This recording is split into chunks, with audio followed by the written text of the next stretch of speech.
Shalom, and welcome to another in our series of podcasts from Temple Beth Am, a dynamic center for conservative Judaism in Los Angeles. This is a recording of Rabbi Adam Kligfeld's weekly Rashi study class. Hello to anyone who's watching on the Temple Beth Am, listening to the Temple Beth Am podcast series. Before we went live, we were discussing our pace. We are, how far are we from the end of the Aliyah? Are we in Shishi or Shvi'i? We're in Shishi. Yeah, so whoever guessed 2026 as when we're going to complete Parshat Bo is accurate. The real question is, will we finish it before February 15th? Or will we have to take a bit of a break? So it could be 2027. We are on the last, please sit. We're on the last Rashi of verse 35. Let me read the verse again just to get us revved up. And we've been hanging out in Exodus, the moment, not the book, for a long time. We hang out in the book too, but Exodus, the moment. We're about to leave Egypt, folks. I mean, we're right there. It is the last boarding group on the flight. I mean, we're at past group 7. We're at everyone else that's allowed to board the plane. So let's see how we can get there. Verse 35 is Uvenei Yisrael asu kedvar Moshe. The children of Israel did as Moses had said, and this is in reference to the borrowing / despoiling of the Egyptians. Vayishalu mitzrayim, and they, again, how you translate this is impacted by what you actually think took place, or vice versa. They asked, they borrowed, they despoiled from Egypt clay chesef, silver vessels, clay zahav, gold vessels, usmalot, and garments. When we the last Rashi was we read was Kedvar Moshe, which was the we didn't do that one. I think we're still discussing the verse. I have something to say. Yeah, we didn't get to the Rashi. But I remember we were waiting. We didn't do any of the Rashis. No, I thought we did the first one. No, I don't think so. I thought we did too, but well, then we can go through them again. Stevie, do you 2028? Stevie, you want to say something? Yeah, that something that I didn't notice when we read the verse the first time, but when we started reading translations last week, is that we have in this verse and in the next verse subject and verb, Uvenei Yisrael asu, as opposed to Yasu Uvenei Yisrael, which grammatically indicates, I guess it's called perfect tense, that Israel had done. So this is, not this like an immediate response to what came before. It's like background information you need to know to understand like the rest of the statement that right. Israel had in the past at some point, followed Moses' commandments and had requested stuff.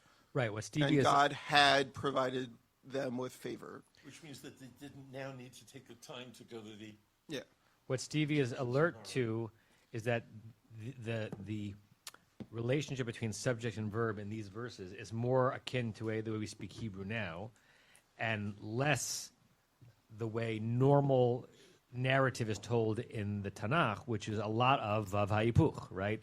That verb forms begin with a vav, not to mean and, or not to mean and as additional, but as a way of telling the continuing story of a narrative. And as we've discussed literally hundreds of times, it a past tense verb looks future and vice versa. This is a past tense action, asu, and it looks past tense. And as Stevie said, grammarians call this the perfect tense. Discussing a completed action after it had been completed, as opposed to saying, as opposed to telling a story in the past tense, but as if it's happening in real time. How that impacts the content of the story is up for debate, but good pickup, and it's the pickup of a laner because you're sensitive to the way phrases are structured. Good. I'll trust you that we didn't need any of the Rashis. I noted that we did, but I could have noted it wrong. So let's start with Terem Yechmatz. Let's see, Marshall, do you want to read Terem Yechmatz? No, that was last verse.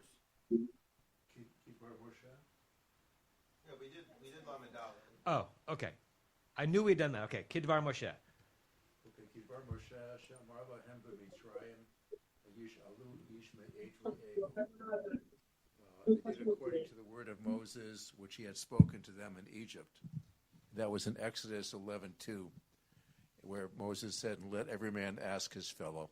Right, and we discussed last week that there are two previous times before this verse where this scene is anticipated. One in chapter 11 when Moses tells the Israelites what's going to happen on Exodus 9. And what was the other time, the first time that this scene is anticipated? We looked at this last week also. Burning bush. Well, in the burning bush, the Rashi goes there in the darkness. In burning bush, God says from the very beginning there's going to be a despoiling of the Egyptians on the way out of Egypt. Now, one of the super commentaries on Rashi says, look closely at chapter 11, verse 2, which is the thing that Rashi's pointing us to, and you see something a little bit slippery going on.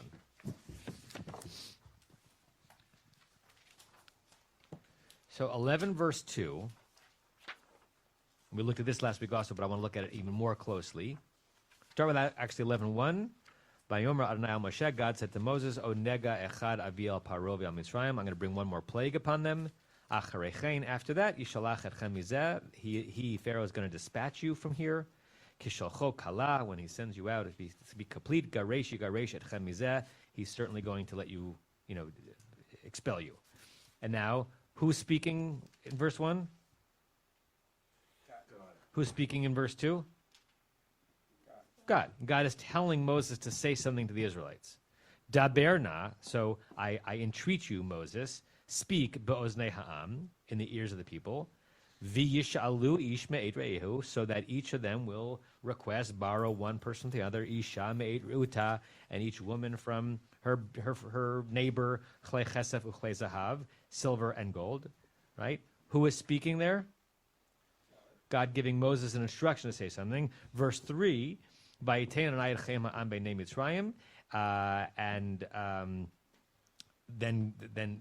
God, we spent a long time, there's a verse, God somehow turned some of the Egyptians favorably towards the Israelites. So, with that verse, just going by what the Torah says, what is a little bit slippery about Rashi's comment on our verse, where our verse says, Kidvar Moshe, as Moses has said, and Rashi says, Shamar lehem b'Mitzrayim b'Shalu ish me'et re'ehu, that he had said to them in Egypt, each person shall take from their neighbor. What's slippery about it? God said it, right? In chapter 11, God tells Moses to tell the Israelites. The Torah never says that Moses did tell the Israelites, but by verse 12, it's saying that the Israelites did exactly as Moses has said, not exactly as God had told Moses to say, right? So the super commentaries, it's a little bit like Vayetze Yaakov mi Beersheva, right? Like, what, do you think that Moses didn't tell the Israelites what God had told him to do? But it's still interesting that Rashi specifically mentions what Moses told them, even though the verse doesn't tell us that Moses told them. I'll read you the super commentary. Va'av shalom atzinu b'mfurash, even though we didn't see explicitly Shemot Amar King Israel, that Moses actually said it to Israel, who always saw was God telling Moses to tell him. Ela rak shenitztava lomar lahem, from the fact that Moses was commanded to do so. B'chol zot namar kan Kidvar Moshe. Nevertheless, it says here in verse Kidvar Moshe, as Moses said, Shaharei vadai Moshe kiyem kasher tzivahu Adonai, because certainly Moses did and fulfilled the very thing that God had commanded him to do. But it's a little bit imprecise by Rashi. In fact, you could imagine the thing that the super commentary said on Rashi to have been the thing that Rashi said, right? Because Rashi's the kind of guy who would point out those subtleties, that the Torah here says, as Moses said. You could imagine Rashi saying, but did Moses really say it? We don't know. This shows that every command that God said to Moses, Moses clearly did. You can imagine Rashi have sermonizing that. Rashi elides that and leaves it for the commentaries on Rashi to extract it. Rebecca? So perhaps this is being attributed to Moshe, this verse, and telling the people to do that, so that in contrast, we'll see in the next verse, And God's part is giving favor, making them favorable in the Egyptians' eyes. That's the part where God's really turning them. So in order to provide that lead up or that contrast, Nice. Moshe tells them in this verse what to do. Moshe's job is to impact the Israelites' behavior as God had commanded, and God's job is to somehow impact the Egyptians' favorability to them. Lovely. Joel? So it's like a game of telephone. We're not sure where the smalot gets added. Does Moshe add smalot, or do they just add it on their own? Right, because in chapter 11, verse 2, it's just utensils, right? Go back to chapter 4. Are dresses mentioned in chapter, I think it's chapter 3, isn't it? 3 what? 3:22. Bishala isha mishchinta. Each woman is going to ask of her neighbor umigarat beita, and people who even live with her. Klei chesef uchlech sahav usmalot. So God predicts at the burning bush dresses. God tells Moses, "We don't need the dresses." But when it actually happens, the Israelites say, "We're going to get the dresses." Totally.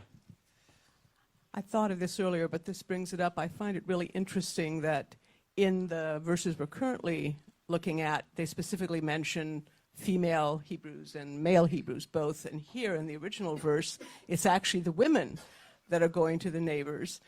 And that's really fascinating. And it almost seemed to suggest that visualizing that the women were living among the Egyptians more because they were not engaged likely in the heavy labor that the men were engaged in, and they were the ones with the closer relationships with the Egyptians and with their neighbors. And also they were the ones with the sense to know that they were going to need those robes at least as much as the silver and gold. Good.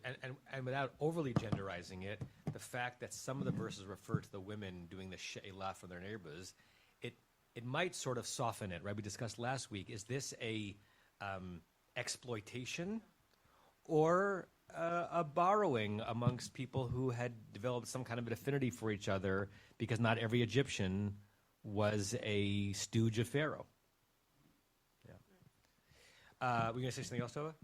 No. You grabbed for the mic. Yeah, that's all right. Okay. Speaking of those smalot, let's see what Rashi says on that.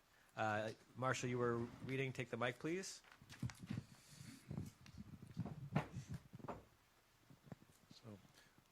Usmalot afhen hayu chashuvot lahem min hakesef umin hazahav v'hameuchar b'pasuk chashuv. These are even more valued by them than the silver and the gold. The latter a thing is mentioned in the text, the more valued it is compared to the Mechilta. Okay.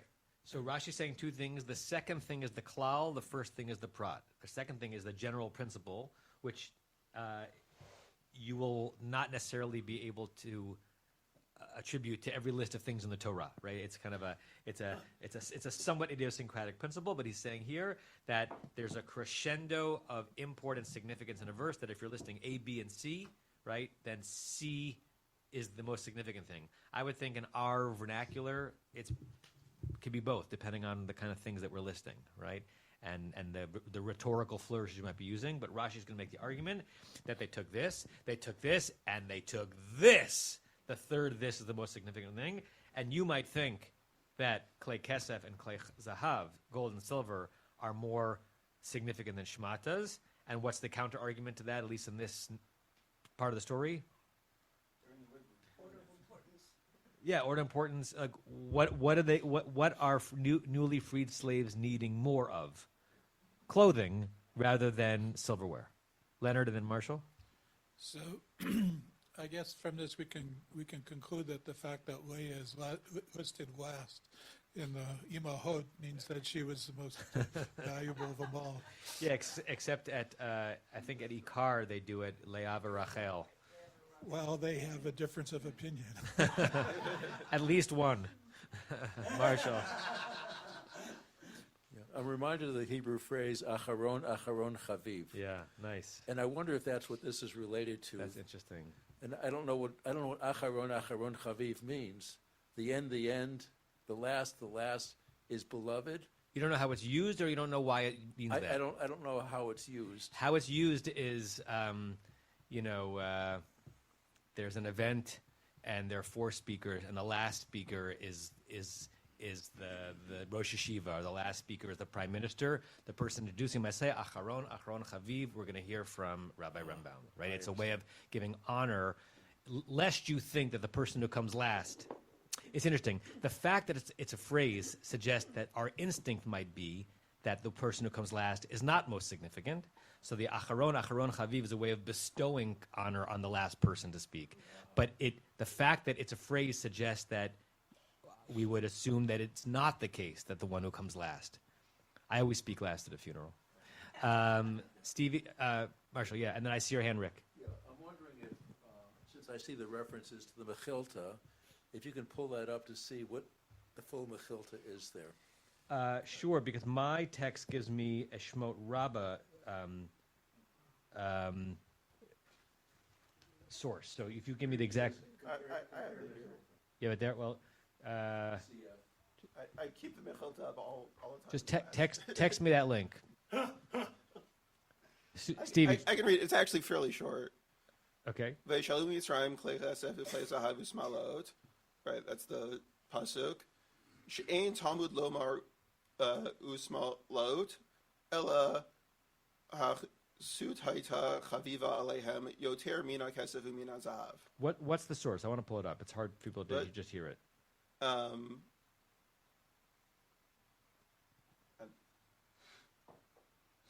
don't know. It's just Mechilta on the verse. So it's which Mechilta? Bar Yochai or Yishmael? Yishmael. Okay. Yeah. Okay. I need a Mario Macomb. I have Yerios Shlomo Sisve Chachamim. Different.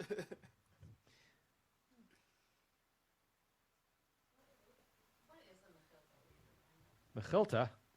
The Mechilta is one of the the halachic midrashim on the Book of Exodus.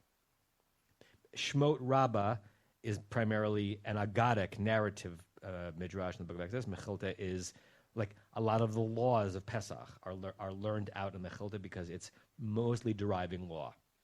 All right, you keep going. I'll find it through other sources. Stevie, you go ahead. Keep saying what you were going to say, or did you finish saying it? That was all of it. But did you translate it? Okay, let me. I seem to have lost it. Here. Okay, so we don't learn, or it doesn't say, because it says Lomar in parentheses. So some Girsot have Shein Talmud Lomar, or just Shein Talmud. So we don't learn usmalot about the clothing, except ela agusot haita chaviva, except to say that it was important alehem for them. It was important for them yoter mina kesem zahav, more so than the silver and the gold. Mm-hmm. Okay, so not so different from how Rashi extracts it. Okay, good. Anything else on this verse? All right. Let's go to verse 36, which is the last verse of the Israelites in Egypt. It's the last verse of enslavement because, as you see, in verse 37, which interestingly is a new parsha according to the columns of Torah, it's not a new aliyah, and it's not a new chapter according to the Christian division, but if you're laning, there's a parsha break there. By verse 37, which I think we'll get to because there's only one Rashi, I think, on verse 36, we're out of there. So this is the end of enslavement. Rick, I'm so sorry. You had your hand up. Go ahead. Okay. Well, I tried to do a trope thing. Chapter 11, verse 2, that one example. The Vayishalu, it had his Ger Shayim on top of it, which is 2 sets of notes. Da da da da da da. So one was for the men asking the neighbor, and one was for the women asking her neighbor. So I wanted to contribute that.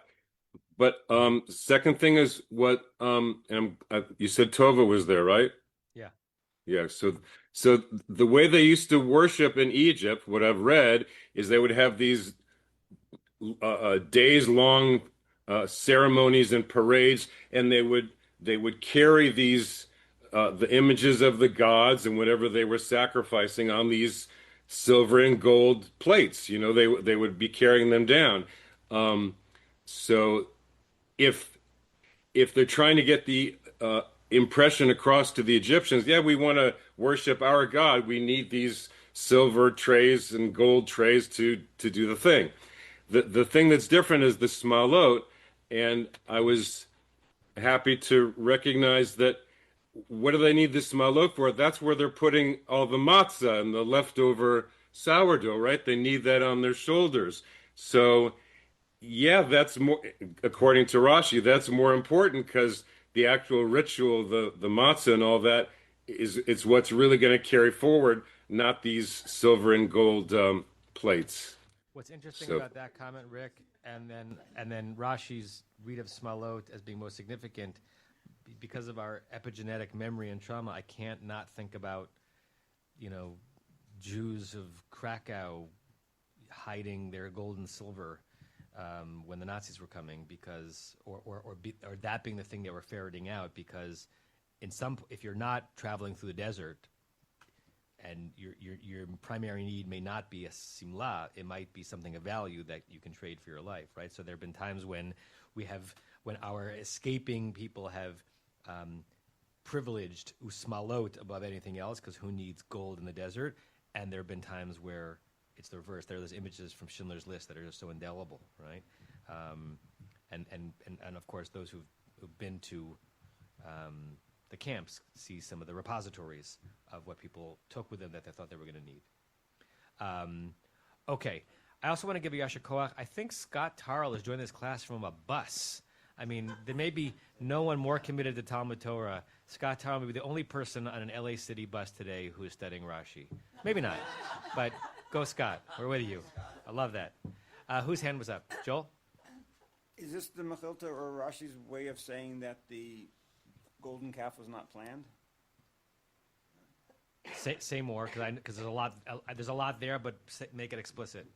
Well, that they didn't really think much of taking the gold and the silver. It wasn't like, oh, we need this gold and silver because we're going to end up building a golden calf. It just it happened to be there, and it was just something that came up at the spur of the moment. I don't know if we try to twin this verse and Rashi's comment on it with the notion that where could they have possibly gotten the things building calf other than this, it might be something subtly different than that, which is that because the reason why it's important for me, Rashi, to say that the Smalot were most significant is because for any normative purpose in the desert, they wouldn't have need gold and silver. In fact, wink, wink, the only thing they used it for were things nefarious, right? So I'm not sure it has to lean into in the direction of therefore it happened spontaneously. I think it did happen spontaneously, but it's almost a way of saying the only thing they really needed were vestments, and the things that they brought that were heavy and shiny they used for purposes that were not holy. Gold and silver used in the tabernacle? Yeah. So that's what Ibn Ezra says on the verse here. What does he say? That this is where they got the stuff to build a Mishkan, basically. Fair. Ibn Ezra. כל אחד שואל כפי מעשו, כי הנה במעשה המשכן. Like, in order to do the building of the Mishkan. And then, yeah, basically. Which verse is you see that on Ibn Ezra? Lamed Hey.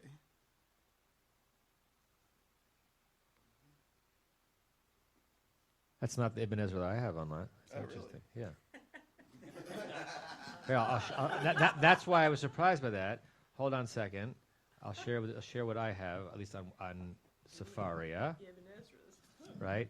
So there are two Ibn Ezras. There's an Ibn Ezra HaGadol, HaKatzar, HaAroch, which does not necessarily mean that one is shorter than the other, but one is called the full Ibn Ezra, one is called the abbreviated. But this is at least the Ibn Ezra on Safari. It's up there. On Uvenei Israel, Kol echad she'al kafi ma'alato. Each person did this request of everybody, of their neighbors, based on their own status, or I assume it means their status with their neighbor.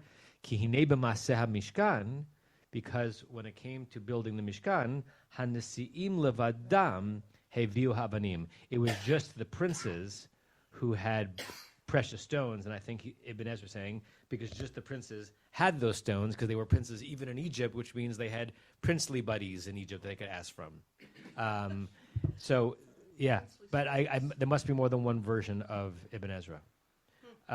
Norm, and I'm looking at see if there are any comments. Just in terms of what's useful, what people bring when they're going someplace where they're not sure what they're going to. Excess clothing is certainly a very common thing, but also people in the 1940s, not knowing where they're going, not expecting to receive manna, are likely to bring anything that can be traded or that has value that will be universally respected. Gold and silver does that.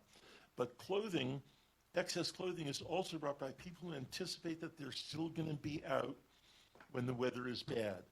And we see pictures from the Holocaust era, seeing people with more clothing than they need. And even here in Los Angeles, I have seen homeless people in hot weather wearing enough clothing that, it almost never would you need that much in Los Angeles. But they can't just let it go because it'll be gone. And they haven't got a good place to store. And so they're wearing too much because it's the only way they can hold on to it. They're not going to flash their gold and silver if they have any. Yeah. But they are going to wear more clothes than they need. Very evocative, Norm. It's an expression of vulnerability and need.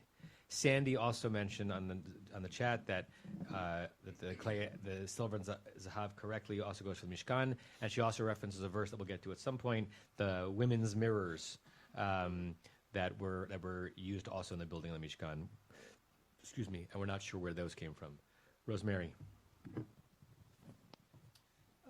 For my grandparents, when they left during genocide, the only thing they took, it was the bags of gold and silver, gold, not silver, that they had, because they could buy things, they could pay people to save. But in this one, it's different. It seems for the first time, God is giving freedom, but he's also testing free will, because he's insisting to take gold and silver. And it's up to people how they used it in desert. Either they used it to make the gold calf or the Mishkan. Nice. Thank you. Thank you, Rosemary. Leonard? We might get to the next verse. Does it explicitly say what happened to the golden calf afterwards? It was melted down, and then some of it was turned, ground to dust. Some of it was also used as refinement or like gold plating of the altar, right? There's a very bizarre and wonderful and rich set of verses that talk about how the aftermath of the worst betrayal of God gets permanently affixed to the moment, the spot at which we worship God. So a combination of melting down, ground into dust, and attached to the altar. So that doesn't leave very much for the temple. Which temple? In Jerusalem? The tabernacle, I'm saying. So what I'm saying is that they used, if we're going to say that the silver and gold was used later to, if it was ground down to dust, it means they didn't take it with them. And if they put it on the altar, that doesn't leave a whole lot to do something else with. Right. I don't remember if in the verses around the golden calf it suggests that they used all of the gold and silver that they had. I don't remember if the word coal appears there, but good look at that. Okay, let's go to the next verse. Right, we haven't read verse 36 yet, correct? We just anticipated it. Carol, you in a place where you can read? Okay, can you hear me okay? Yeah. All right. Va'adonai natan et chen ha'am be'enei Mitzrayim, Vayash ilum, vayinatzlu et Mitzrayim. Okay. God made the made the Israelites, sort of gave them grace or favor in the eyes of the Egyptians. Okay, so this is that the Egyptians gave them the stuff they wanted. I'm trying to figure out, is that Hephiel? It's hard to break down. It's probably Hephiel, and the subject of Vayashilum is probably the Israelites, and the object is the Egyptians. So if you read it that way, then how would you render it? Well, that the Israelites requested or borrowed the stuff from the Egyptians. In English, this wouldn't be a transitive verb. It's hard. Right. You borrow from someone. You don't borrow them unless they're the thing you're actually borrowing. But the way Vayashilum is constructed is a they verbed them, and the verb is transitive. So we'll look at some of the translations to see how people render it. But what they're doing is the thing that we were told we were going to do in verse 35, what they did, which is a borrowing. But if you look in verse 35, it's the form of the verb is pa'al, vayish alu mi Mitzrayim. They borrowed from Egypt, and now it's turned from pa'al to Hephiel. This does not sound like good English. They caused the Egyptians to be borrowed from. It's something like that. They did something to the Egyptians, the result of which is the Egyptians had less than they had before. Rashi's going to go there as well, but look at the Onkelos, because the Onkelos changes it from an Aramaic form of the verb in verse 35. In verse 35, Onkelos takes the Hebrew vayishalu and just makes it ushi'ilu, which is just the same verb, just in an Aramaic form. But in our verse, I've got ahead of myself. That's how Onkelos translates the next phrase. Okay, so they did something to render the Egyptians having been borrowed from. Terrible English. Vayinatzlu. Vayinatzlu. I mean, I think I heard in the podcast last week you were saying like you use exploit for that word. I'm not familiar with that. So nun sadi lamed, if the root is nun sadi lamed, because sometimes a nun can be a part of a structure, not part of the root, can mean to take advantage of, to exploit in both senses of the word. Right? You can exploit someone and you are not treating them nicely. You can also exploit an opportunity, to extract as much as you can from someone. Right? And when we get to Rashi on this, there is a reference. I don't remember if it's in the Rashi or in the commentary on it. And one of the super commentaries on Rashi brings us back to when this verb is also used in the burning bush, and we're not going to go to it, but we'll look at it quickly because it's one of the longest Rashis you'll ever read. Rashi has like a 10-line explication of the root nun sadi lamed, and even imagining that maybe the root is not natsal, but lehatzil, to save, to rescue, to something like that. We're not going to go back into it, but Rashi spends a long time trying to figure out that verb then. It's on this verse, on this word, that Onkelos translates it interestingly. Look at the last three words in the Aramaic. Verokinu yat Mitzrayim. They rokained the Egyptians. What's the root of rokain? What does lerokain mean? To empty out, to clear out. Rake, resh yud kuf, is the adjective empty, but the verb is with a nun at the end. Lirokain at mashu is to empty it out, to clear it out. So Onkelos translates vayinatzlu as when they were done, there was nothing left, right? The way a raccoon might, go through your stuff. That's where they get the word raccoon. Oh, raccoon! I wasn't even aware that I was punning poorly. That's where they get the word raccoon. Maybe that's where the word comes from. Leonard. Just wanted to point out that in the dictionary over here, sha'al in the call means to ask or to borrow, but in Hephiel it means to lend, or to lend that which was asked. So it makes perfect sense in this sentence over here that, earlier they asked for it, and here they lent it to them. Suggesting that the subject of Vayashilum is the Egyptians? Correct. That God gave favor upon the Israelites in the eyes of the Egyptians, and those Egyptians lent out their stuff, and then we switched subjects again, and thusly the Israelites emptied out the Egyptians. Yes. So that we have three different subjects of verbs in this verse. God is the subject of Natan, Egyptians the subject of Yashilum, Israelites subject of Natzel. We'll look at some of the translations, see if they agree with that. Marshall? Although you pointed to the end of that verse in Unkelos, I found the beginning of the verse interesting, where it says, Hayati Yahav Ya'amat L'Rachamin. And in Hebrew, the word here is chen. And I'm wondering if chen means the same thing as rachamim in Aramaic. Sim shalom tova bracha chen v'chesed v'rachamim. Chen v'chesed v'rachamim. So they're sort of, they're not quite the same word, but they're in the same family of words, right? Yeah. And each of them could be translated in very different English words because that's how language evolves. But it's put together liturgically as God's kind beneficence. Chen v'chesed v'rachamim. Yeah. Let's look at some of the translations. I see your hand, Rick.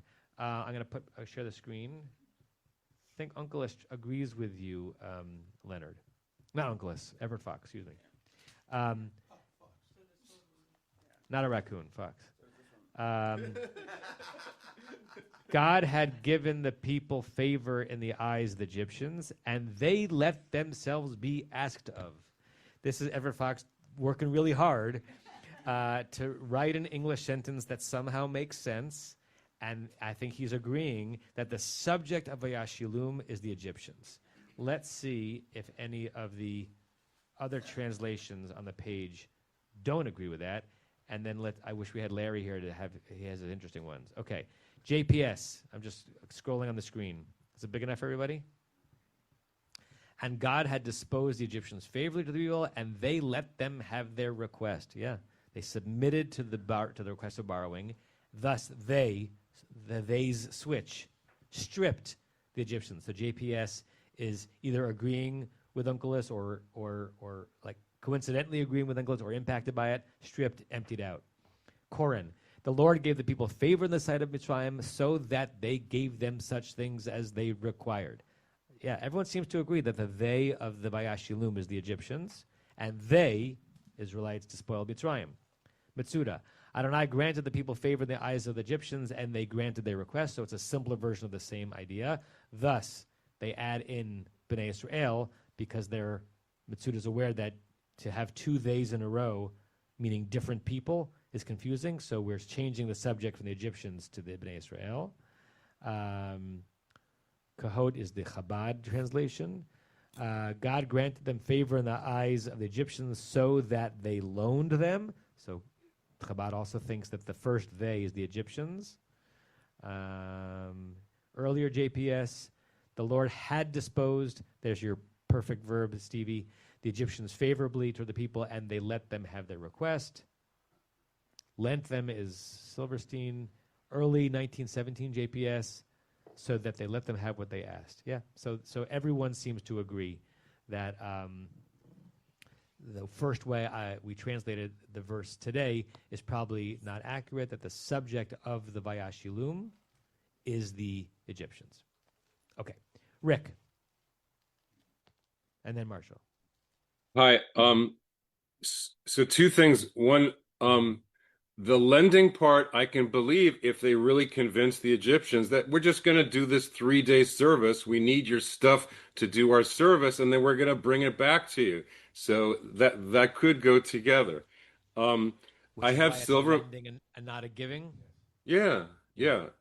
They thought, and Pharaoh, bless me too when you're doing your service, and then when you come back, we'll carry on. They all thought, I think, that they weren't going to be gone forever. They were going to go and do their thing and come back.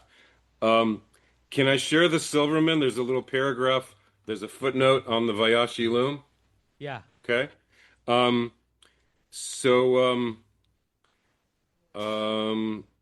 just go right to it.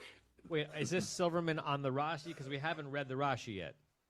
It's Silverman on Vayashilum. On what Rashi says about Vayashilum, or just not really? No. Okay. Well, Rashi just does the take one, take two thing. But anyway, Yeah, that's what Rashi does. He just Yeah. does the classic take one, take two thing. Uh-huh. So in the Silverman, it goes to Samuel, Hish El Tihu, where they handed over the lad. So it's 1 Samuel chapter 1, verse 28. There's a Hish El Tihu. I thought it might help with our discussion. I don't know. The word in Samuel undoubtedly denotes the handing over of the lad Samuel to God without any request having been made by him that this should be done. That's about, the rest is just extra. Yeah. But I just thought you'd like to see Hish El Tihu. I thought that might help. I don't know. Let me bring up this text that'll give us the absolute answer for how to understand it. Let's see in Esperanto. Safaria now has the translation of the Torah in Esperanto. So let's see how Ludwig Zamenhof, at whose grave many of us were standing, some of us were standing back in July. This is a joke. It's not a joke, but I don't know what this means. But I think it's funny that we could study this in Esperanto. Kai, I can't pronounce. I'm gonna stop. But Printadonis, is that before God? Printadonis could be. Okay, Marshall. Yeah, you didn't have access to altars, so his comment was, and the Lord had granted the people favor in the eyes of the Egyptians, who lent to them. Yeah. And they despoiled Egypt. Yeah. So we had the had and the had in the first prior verse, and the had here. Yeah. Okay, let's see what Rashi says in this verse. Carol, back to you. Oh, sorry, Sue, go ahead. Oh, yeah. Okay.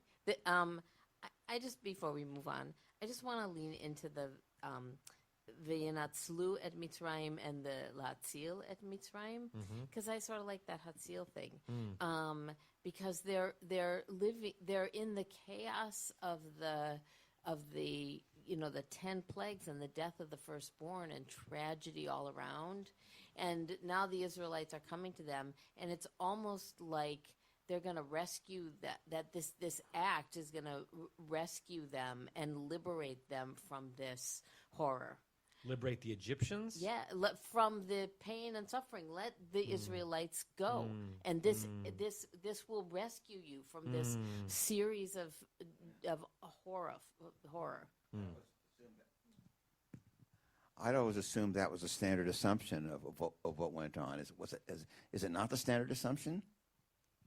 Is what not the standard assumption? That the Egyptians gave the Israelis everything they wanted, so they would leave and stop the plagues. There's no standard assumption, right? The fact that the verse tells us explicitly that God had to turn the Egyptians favorably towards the Israelites suggests that had God not done that, they might not have been turned favorably towards them.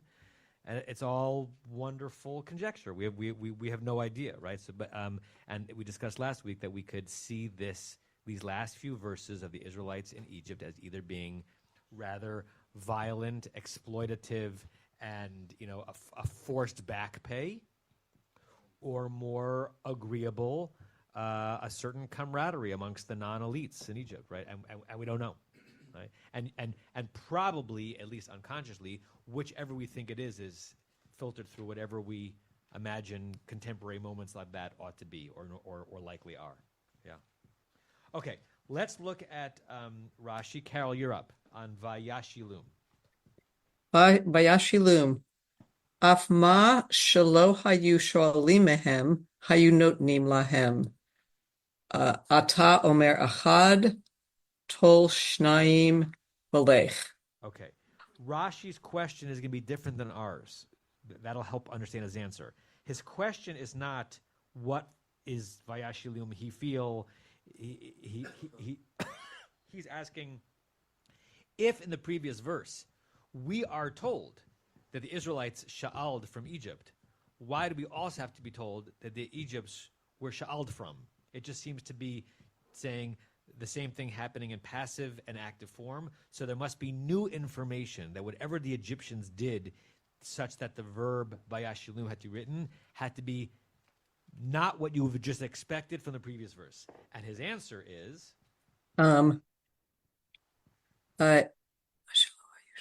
even even what they did not request from them, they would give them. There's a lot of thems in there. So even what the Israelites did not request from the Egyptians gave them.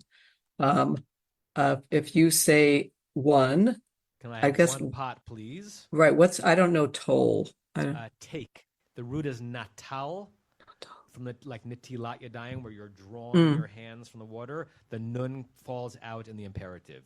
Toll okay. means take. Okay, so you ask for one, take two, and go. Right. So a bunch of things happening here. First of all, I think Rashi is also being sensitive to the fact that in verse 35, we are told that the Israelites sha'aled from Egypt. In verse 36, we're being added the information that God placed favor upon the Israelites in the Egyptians' eyes. And the result of that favor is not only did they give them what they asked for, they gave them more than what they asked for. And going back to your question, Marshall, about what chen means and chesed rachamim, Shai Held has a wonderful little mini shiur on Maimonides' understanding of chesed, which is that chesed and loving kindness is not giving someone what they deserve. That's justice. Chesed is giving someone more than they deserve, right? And Rabbi Held's line beautifully, and the greatest example of chesed in reality is consciousness. And I love the way when he does it, he says, okay, because raise your hand if you earned your consciousness before you got it. We did nothing to earn consciousness, right? And so God's act of chesed to all of us is giving us consciousness, and we're supposed to spend our lives and use our consciousness to pay forward chesed for our entire lives, because we did not earn that, right? That's what chesed means, different than giving someone what they ask for, right? So if you throw that in here, verse 35 is the Israelites asked Egypt for things, and then the plain way of handling that would be the Egyptians said yes to what they asked for. But in addition to that, God heaped chen and chesed in the Egyptians' eyes about the Israelites, and so they acted with chesed, which means they asked for one, they got two, right? Which is a beautiful way of acting to someone. Okay, anything else in that verse, on that commentary? Yes, Seth, take the microphone. Yeah, it's very interesting, the broader usage of chen, because this is a pretty negative sense. Like, it seems upon reading this, if you empathize with the Egyptians, then they've gone through these horrible plagues. Like, are they going to risk anything else happening to them because these people remain here? So give them whatever they need, give them even more, just make sure they get out of here. And I don't know, it kind of reminds me of Thomas Hobbes talking about free will and freedom of choice, that if a highway robber comes and puts a knife to your throat and says your money or your life, you still have a choice there. You can choose to give him your life. It's not a positive choice. It's not a positive sense of free will, but I don't know. Jack Benny, I'm thinking about it. Jack Benny. I'm thinking. Do you know that there's a wonderful frum joke about that Hobbesian circumstance? It's not directly related to it. It only makes sense if you understand the significance of bracha levatala in the frum world. A bracha levatala is saying a blessing that wasn't needed, right? So like, you might have like a 6-year-old kid in a candy store with his father asking his father or mother for candy. The father says no. So the kid says, Baruch atah Hashem Elokeinu b'cholam shakol niyeh bidbaro. So they hand him some food to eat, right? So the most ridiculous joke based on that, which you remind me of, is that a frum guy is walking down the street, and like in the Hobbesian situation, a robber comes up and puts a gun in his back and says, give me all your money, and then I'm going to shoot you. And the guy says, I'm a good man, I'm a family man, I've done no bad in my life, take all my money, but please spare my life. The guy says, no, I've decided, give me all your money, and then I'm going to shoot you. And this goes back and forth. And finally, the Jew says, if this is the way it's going to be, please at least let me die with dignity as a martyr with God's name on my mouth. So the robber stops for a second, and the Jew closes his eyes. He centers himself, and he says, Baruch atah Hashem, Elokeinu melech haolam, asher kiddushanu mitzvotav b'tzivanu al kiddush Hashem. Bless you, God, for giving us the commandment to die by sanctifying your name. And he waits. And the robber says, I'm so moved by your act of spirituality and your courage in this moment that I decided to spare your life. And the Jew goes,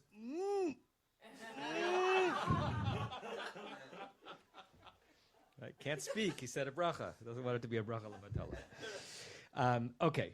I like to tell a joke about once a year. I would like to hear it once a year. Have I told it in this setting? I probably have. Carol, you're still up.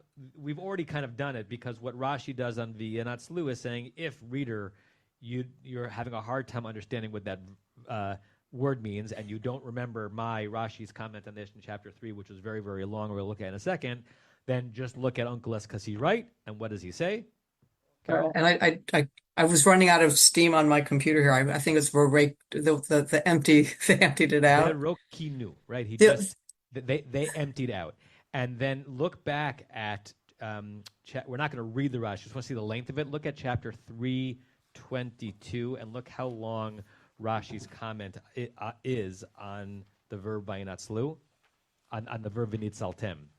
So we just looked at this verse a few minutes ago. This is when God predicts all of this in the burning bush, and it ends. It has the verb sha'al, and at the end it has v'nitzaltem at Mitzrayim. You will natsail, exploit, take advantage of, empty out the Egyptians. Even there, Uncle Ish translates it with the Rukain, and Rashi has a lot to say, right? And he talks about how sometimes the nun falls out of a form, so maybe this is the nun is part of the shorish, maybe it's not part of the shorish, and he takes us on a tour. He names vowels. He talks about why the significance if it's a chirik, which is the single dot meaning an is sound. It's a long commentary. I don't know. When do you think we were in chapter 4 of the book of Exodus? That's many, many, many years ago. But here, Rashi spares us and just says, Uncle Ish is right. They emptied them out. The only thing I was thinking also is, to me, it seems like vayinatzlu is a very negative thing, right? To exploit or empty it out. And it was almost like Rashi's trying to say, no, it wasn't, we weren't planning to do that. We were just going to take one, but they gave us this extra stuff. That's how it was more like this is an explanation for the vayinatzlu is all of his stuff about you asked for one, we give you two, because that's pretty negative to emptying it out. It's very vengeful. That's nice. That if we ended up with more than we thought we were going to, it's because they volunteered it. They volunteered it because God made them think favorably upon us. But nice. That's very possible that Rashi might be connecting those, even though he doesn't say it explicitly. Okay, we're leaving Egypt, folks. Verse 37. Oh, Joel, we're almost going to leave Egypt. But before we leave Egypt, I just want to talk about the situation. And I don't know if what I'm going to say is a anti-Semitic trope or a source of pride, Jewish pride, but it seems to be there's a pattern. Abraham goes to Gerar and he's almost killed, and he ends up leaving a rich man, and Yaakov goes to Haran and is basically an indentured servant for 14 years and leaves with half the flock, and Joseph is sold into slavery and thrown into a dungeon, and he ends up being the second richest, most powerful person in Egypt.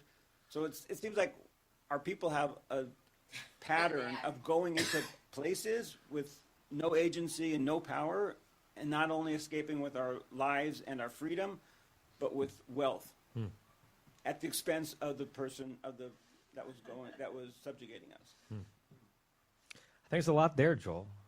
I mean, no, seriously. I think there's a lot there. I think there's a lot in that comment that if we were having a very different conversation, we could, think about the last 100 years of the American Jewish condition and what we achieved and what thoughts we should and should not permit ourselves to have as we compare our experience as immigrants to other ethnicities and what drives that, and what drives that communally, what drives that familially. It's not a guarantee. But I think not only is it a pattern, were it not a pattern, I feel pretty confident saying we wouldn't be here. Were it not the case that somehow deep in the Israelite Jewish DNA, either in the mythical stories or in the actual historical circumstances, we had not found a way to both survive but then somehow exploit and extract from our oppressors the very wealth that was going to allow us to sustain ourselves, we would be gone. Well, you're talking like an atheist. I mean, a religious person would say it's because God's looking out for us. Yeah. Note that at 9:27, Joel said to the rabbi Temple Beth Am, "You're talking like an atheist."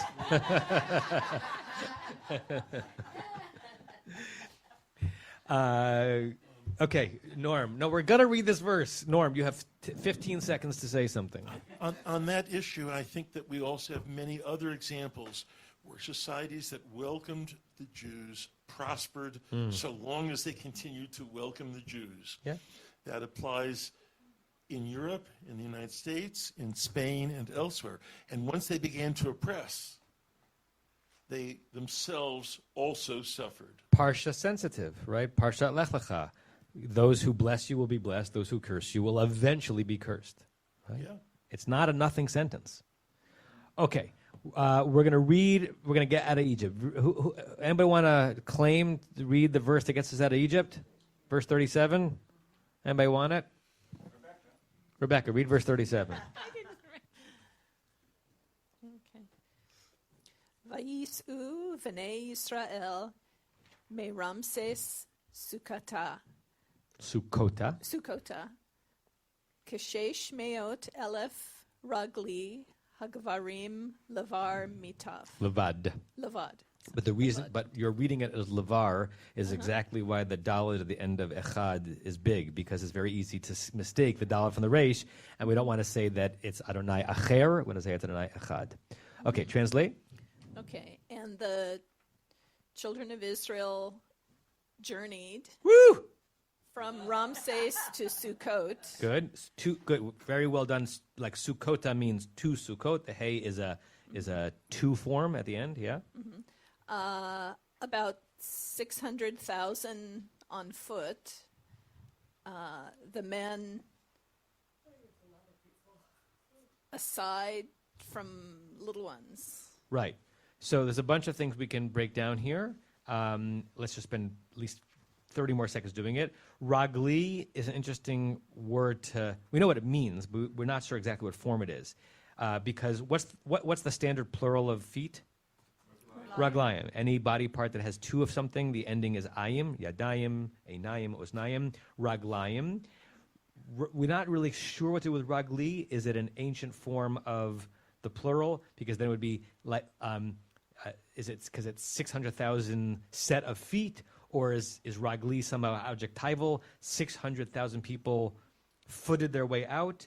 In Aramaic, the plural form of a noun is just adding a yud at the end. So maybe is this like a Proto-Aramaic version? We're not exactly sure. But we know what we're being told. We're not sure exactly why the word looks that way. Yeah, go ahead. In English. Microphone. In English, we say on foot. Yeah, so we know what the information is. We're not sure why the word is ragli, right? In fact, Everett Fox translates it exactly that way. So the children of Israel moved on from Ramses to Sukkot, about 600,000 on foot, menfolk apart from little ones. I see two hands, Tova and then Leonard. Egyptian, which was a cousin language of Hebrew, also had a pair plural, and it was E. Really? Yeah, the Egyptian word for Egypt was Tawi, which means the two lands or the pair of lands. Tawi. Okay, possibility. Leonard? Ragli is an adjective. So you don't have to worry about plural forms. It's just saying they walk, in this case, maybe more of an adverb, whatever, but they walk footedly. Footedly, yeah. Or possibly, right? And most of the translations are going to read it that way. And then at the very end, the Hagvarim. So the Ragli is probably modifying the Vayisu. How did they go? They went footedly. And then the Hagvarim is really about the number, right? So it's kind of an interesting order, how the verse is constructed. Right? You have a phrase that the Israelites traveled, then you have a number, then you have the word Ragli, which might be modifying how they traveled, and then you have more nouns, Hagvarim, which is really about the number. And what are we being told at the end there is that this number refers to who and only who? Adult males, right? So if we're taking the math at face value, then there are about 1.2 million adults and then however many children. So it's a lot of people. And then what we'll deal with when we get to the Rashi is how are we understanding what who a taf is, who a child is, such that they below that threshold, if it's interesting for us to actually conceive of a number. Okay, we're a few minutes over. I put in the WhatsApp chat, I'm not here next Wednesday. Leonard is teaching only on Zoom. So we'll get back to this in 2 weeks. I just want to point out that where I am, Abraham is going into Egypt. Oh, that is so interesting. That is great. No, he comes out with great wealth. I was seeing if there are any translations that read the foot differently. Unclus had Rigla'in, Footly. Rabbi. What's that? Unclus has Rigla'in. Yeah, so I'm glad you pointed that out. Last comment. The reason why I was wondering about the plurality is because Unclus translates it as a plural noun, not as an adverb. Bye, everybody. You've been listening to another in our series of podcasts from Temple Beth Am, a dynamic center for conservative Judaism in Los Angeles. If you enjoy these podcasts, we invite you to write a review on the Apple Podcast website or wherever you get your podcasts. For more information on Temple Beth Am, Los Angeles, please visit www.tbala.org.